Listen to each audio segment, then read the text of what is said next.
Queridos amigos, a todos aqueles que sempre estão aqui sintonizados, conectados na nossa leitura orante da Palavra de Deus, desejo que aonde você estiver, a graça, o amor e a misericórdia de Deus o alcance.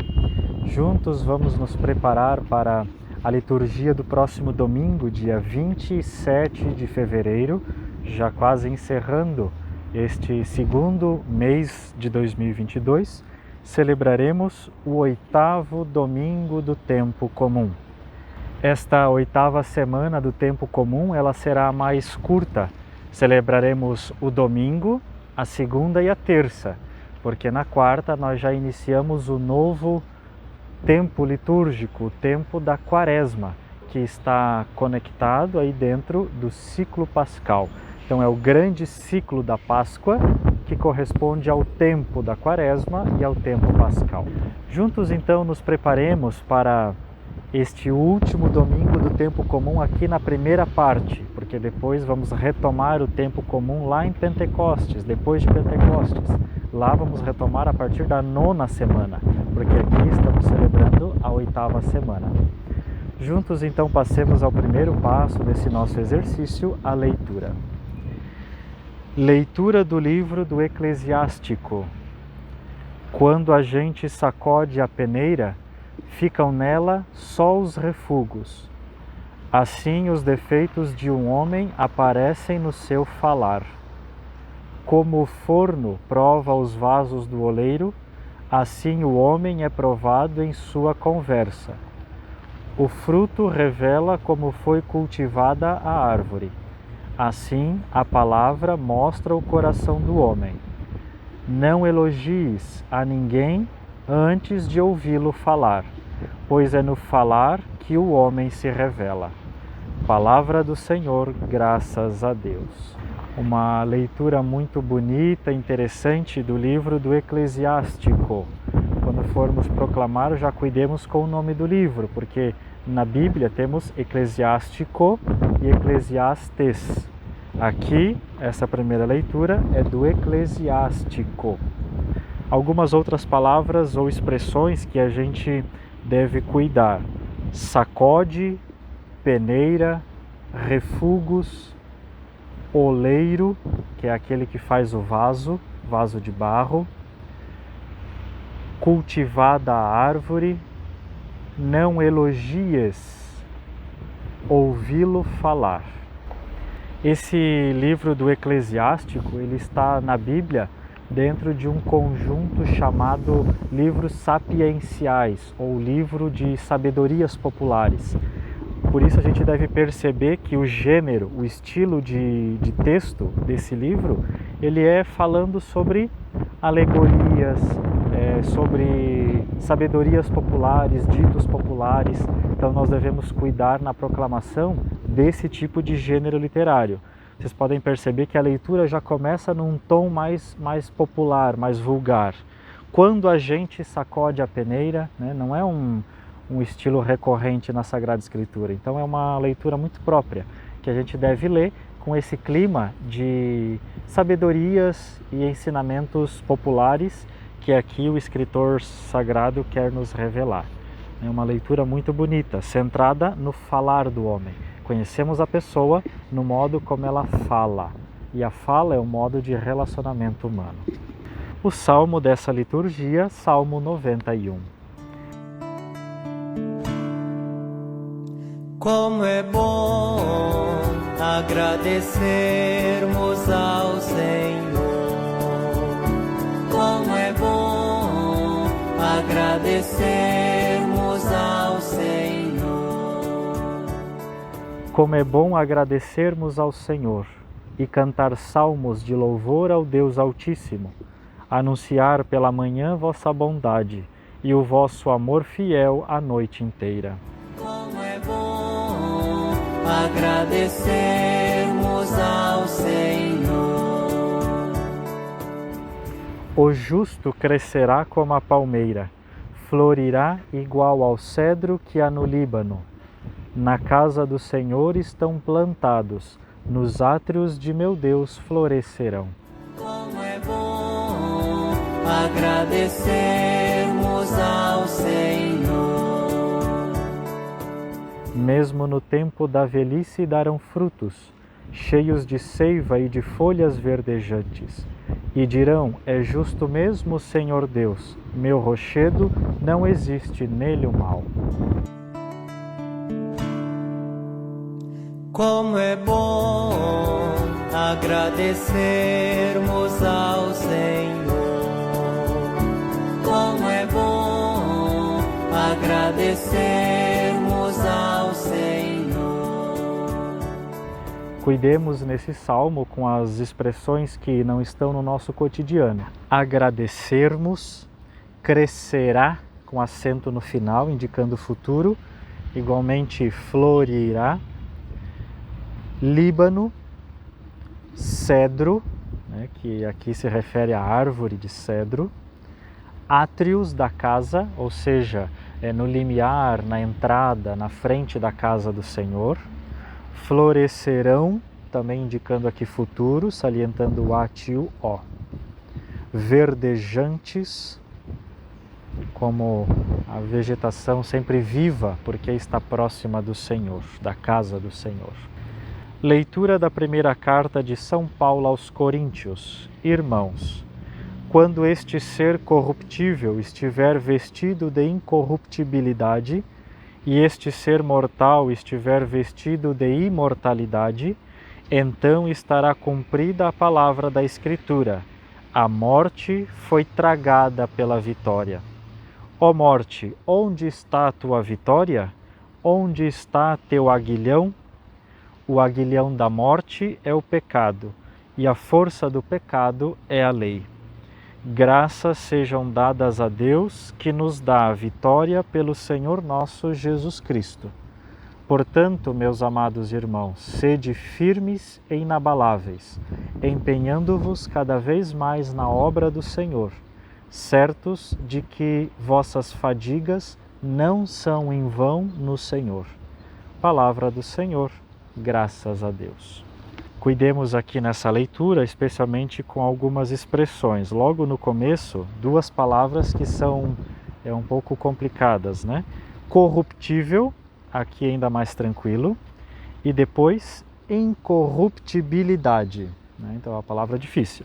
Aqui não tem jeito, a gente tem que treinar a leitura, pensar bem na palavra quando a gente proclama ela, quando a gente fala. Treinar bastante, aqui não tem jeito, é treinamento. Incorruptibilidade, cuidar aqui com o P mudo, né? P logo seguido do T, então cuidemos bastante, vamos treinar bastante essa segunda leitura. Depois, imortalidade, aguilhão, ou seja, é o troféu, o prêmio, a conquista. Aqui duas perguntas, né? Então devemos salientar o ponto de interrogação. Ó morte, onde está a tua vitória? Onde está teu aguilhão? Então devemos aqui falar a pergunta. Depois, graças sejam dadas, né? Aqui uma expressão comum, tranquila. Inabaláveis, fadigas, não fatigas, né? Então com D de dado. E a expressão final, não são em vão no Senhor. Então cuidar também sempre com ponto final, pontuação, vírgula, para a gente fazer as pausas corretamente. Na vírgula a gente pode fazer a pausa para continuar a frase, para dar sentido, e também usar para a gente respirar e continuar bem aquela leitura. O evangelho desse domingo, retirado do nosso evangelista Lucas, que é o próprio evangelista desse ano litúrgico C. Naquele tempo, Jesus contou uma parábola aos discípulos. Pode um cego guiar outro cego? Não cairão os dois num buraco? Um discípulo não é maior do que o mestre. Todo discípulo bem formado será como o mestre. Porque vês o cisco no olho do teu irmão e não percebes a trave que há no teu próprio olho? Como podes dizer a teu irmão: Irmão, deixa-me tirar o cisco do teu olho, quando tu não vês a trave no teu próprio olho? Hipócrita, tira primeiro a trave do teu olho, e então poderás enxergar bem para tirar o cisco do olho do teu irmão. Não existe árvore boa que dê frutos ruins, nem árvore ruim que dê frutos bons. Toda árvore é reconhecida pelos seus frutos. Não se colhem figos de espinheiros, nem uvas de plantas espinhosas. O homem bom tira coisas boas do bom tesouro do seu coração. Mas o homem mau tira coisas más do seu mau tesouro, pois sua boca fala do que o coração está cheio. Palavra da salvação, glória a vós, Senhor. Uma liturgia muito propícia para a nossa caminhada do tempo comum. Lembram que no tempo comum nós olhamos o comum da vida de Jesus, o ministério de Jesus, e olhamos também o comum, o cotidiano da nossa vida. Aqui Jesus está formando os seus discípulos e por isso cada um de nós na necessidade da correção. A correção para com as pessoas, correção fraterna, que começa pela correção de si mesmo.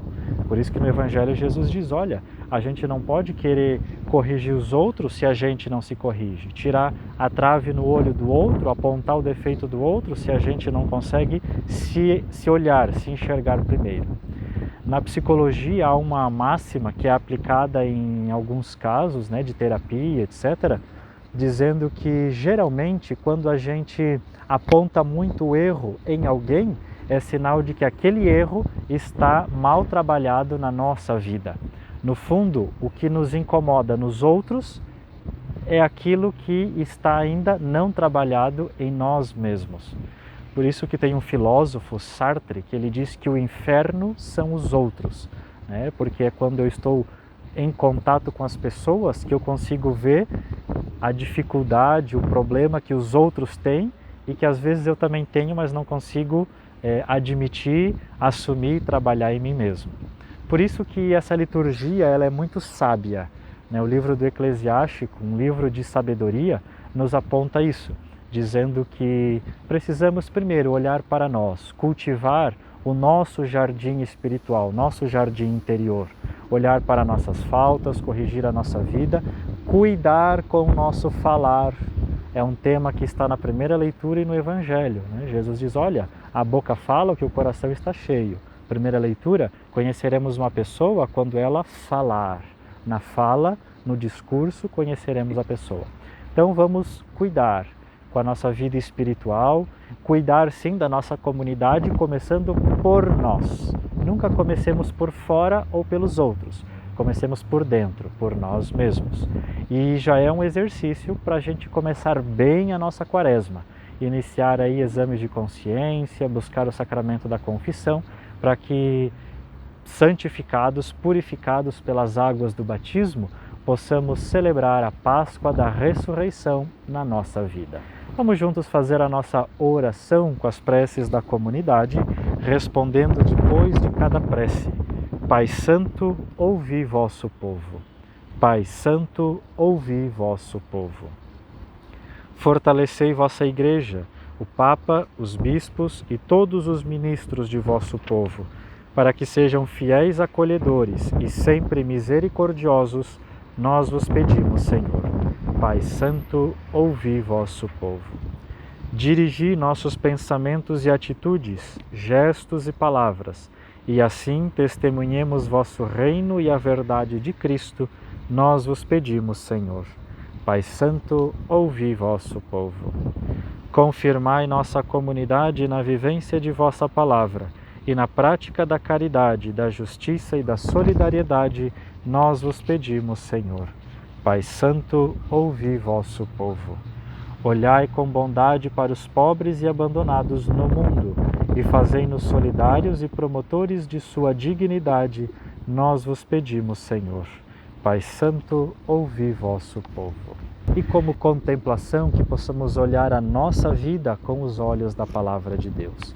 Como gesto concreto, vamos iniciando esses exercícios de exame de consciência, de preparação para a Quaresma, olhar uma primeira dimensão da nossa vida, que é a nossa fala, que é aquilo que salta aos olhos da liturgia desse 8º domingo do tempo comum.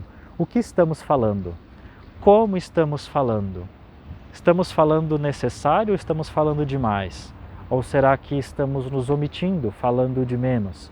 Então vamos observar essa dimensão da nossa vida, nossa fala, nossa língua, nossas conversas, nossas palavras, e vamos pedir para que o Senhor, assim como foi lá na vocação de Isaías, toque com a brasa do altar a nossa língua, purifique nossos lábios, para que sejamos libertos dos nossos pecados. Juntos, com fé, alegria e esperança, celebremos esse 8º domingo do tempo comum.